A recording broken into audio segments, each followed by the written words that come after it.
Before I even tackle the juggernaut that is Panzer Dragoon Saga, I gotta get something off my chest.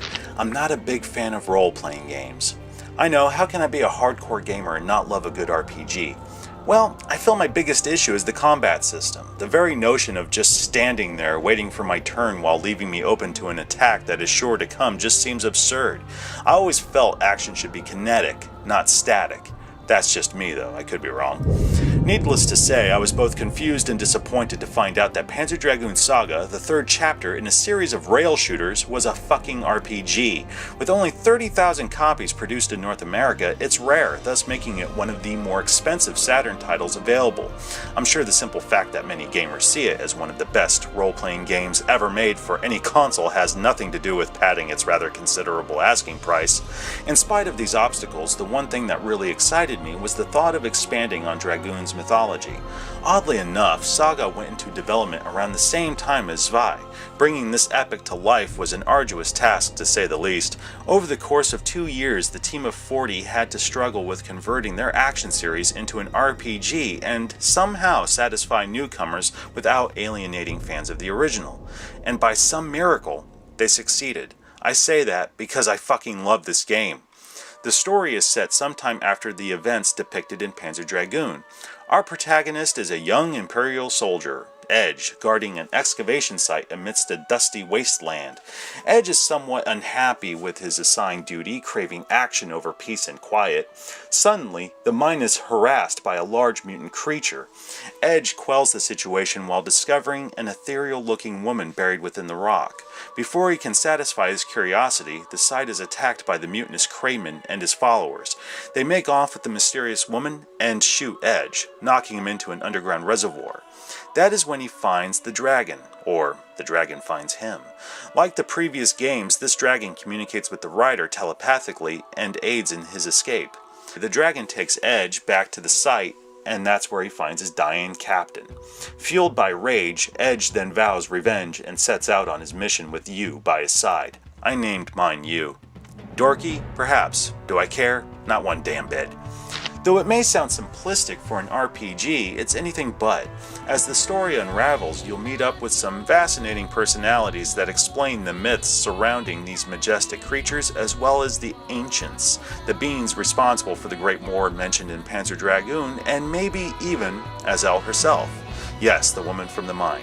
Edge will follow Kramen into the barren valleys of the Geralt Desert, the ominous ocean of the Forbidden Zone, even one of the infamous towers. The story may not be all that original. I mean, any sci-fi fantasy fan worth their weight in salt has dealt with the hero's journey, artificial life, and evil empires hell-bent on world domination. Regardless, it's told really, really well. Pacing is spot on, and dialogue is both subtle and sophisticated. クレイメンは奴はどこだ？愚か者め、私はおとりに過ぎん。閣下は今頃とうに。お前はあの時の。よくここまで追ってきたものだ。だがそれもここで終わりだ。あとは彼女か。彼女？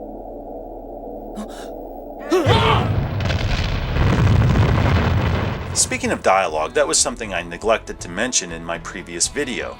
Yukio Futatsugi, the director of both Panzer Dragoon and Saga, worked with his team to create a fictional language as opposed to falling back on either English or Japanese. Apparently it's a mixture of ancient Greek, Latin, and Russian.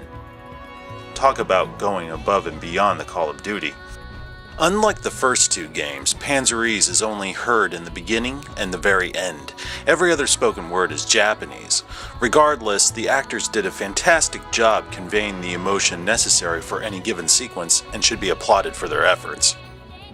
Unlike so many role-playing games made pre or post-Saga, you aren't following a band of do-gooders on some Tolkien-like quest to battle the forces of evil. It's a young man looking to avenge his fallen comrades while rescuing a woman lost in time, with his only ally being an armored dragon. Sure, he meets up with some interesting personalities along the way, but they're supporting characters at most. They don't join you in combat, nor do you have to take care of them when the metaphorical fit hits the shan. There's no one to turn to if you die. The only being you can really count on is you. I don't mean you, I mean the dragon. This may be a desolate land haunted by sins now centuries old. You may be taking on a corrupt superpower by yourself, but none of that matters because your greatest weapon and most loyal confederate just so happens to be your ride. Azelle is a fascinating character. When she appeared, the first thought that came to mind was, oh, there's the damsel in distress. The next time you see Azelle, she's fighting by Kramen's side. Why is that? Well, I'm not saying. Like I said, the story is what drove this franchise into RPG territory in the first place, and I don't want to give everything away in a fucking YouTube video. A great deal of the story is shown through these exquisite cutscenes. Character models have more detail and the animation is smoother and more lifelike. The compositions, lighting, and editing are first rate. Even the in-game sequences stand out. If someone were to cut these scenes together, I think you would have an awesome movie. And I haven't even talked about the gameplay yet.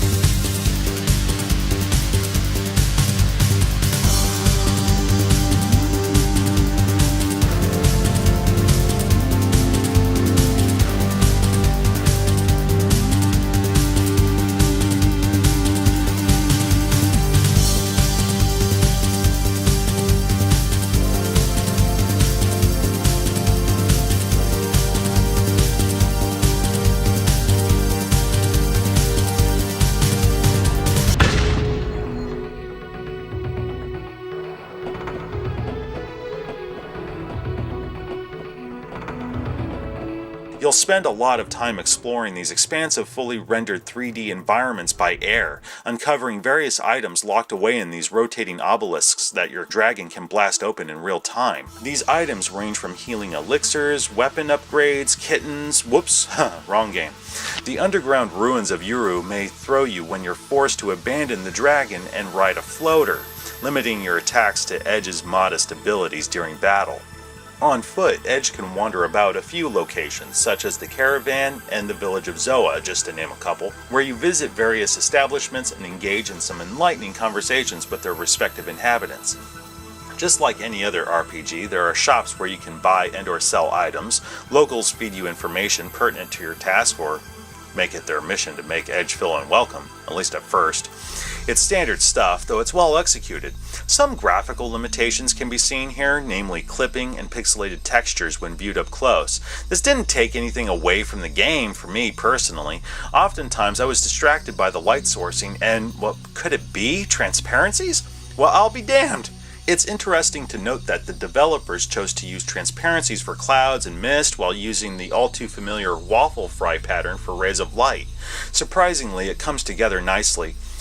Okay, enough fapping. Another place where Edge can stretch his legs are the campgrounds. Can't go very far, but you can save the game here, advance time, or pet your dragon. That or ignore him, but why would you want to be an asshole? The one thing you really can't do well on foot is start a fight, which brings me to the battle system.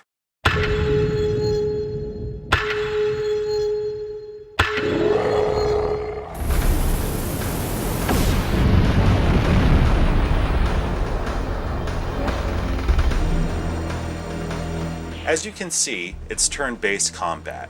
You have 3 action gauges. Once one is full, you can strike with Edge's blaster, the dragon's lock-on attack, hitting several enemies at once or as many blast points possible on a single adversary, or you can use an item. If 2 or even all 3 action gauges are maxed out, you can use a berserk. Think of berserk as magic. Depending on your skill level, Edge will have a wide array of attacks and healing abilities, some of which are absolutely dazzling to watch.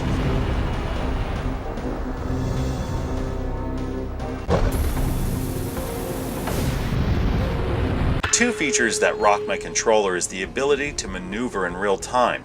If you look to the radar, you'll see that there are safe zones indicated by the green cone shape, and danger zones. I know what you may be thinking, but you can't just sit back and lay waste to your opponents in perfect safety. Enemies can maneuver as well, pushing you toward a hotspot. Some have weak points that are only accessible within a danger zone. Moving around too much can prolong the battle, wasting vital resources, and your action gauges won't replenish while maneuvering. With that being said, this is a great feature that keeps the action moving while adding another level of strategy. The second feature is the dragon's morphing ability. There are 5 basic types: balanced, attack, spirit, defense, and agility, each of which have their own unique advantages, like the spirit form that replenishes your berserk power. That and your dragon looks badass in every configuration. After every battle, you're given a grade that will affect your experience points and dying. The better you rank, the faster your dragon will level up. There's so much more to this game, it's ridiculous. Saga didn't receive an official strategy guide, so gamers still find hidden gems to this day. Like any great work of art, you find something new every time you look at it. This game is massive in almost every sense of the word. Everything from the narrative, play mechanics, and presentation are top shelf. As far as I'm concerned, Panzer Dragoon Saga is more than deserving of its status as one of the best role-playing games ever made. One thing to keep in mind, the original source code has been confirmed lost by its director, so it won't be showing up on XBLA or PSN anytime soon. Panzer Dragoon Saga is a true Saturn exclusive. Always has been, and probably always will be.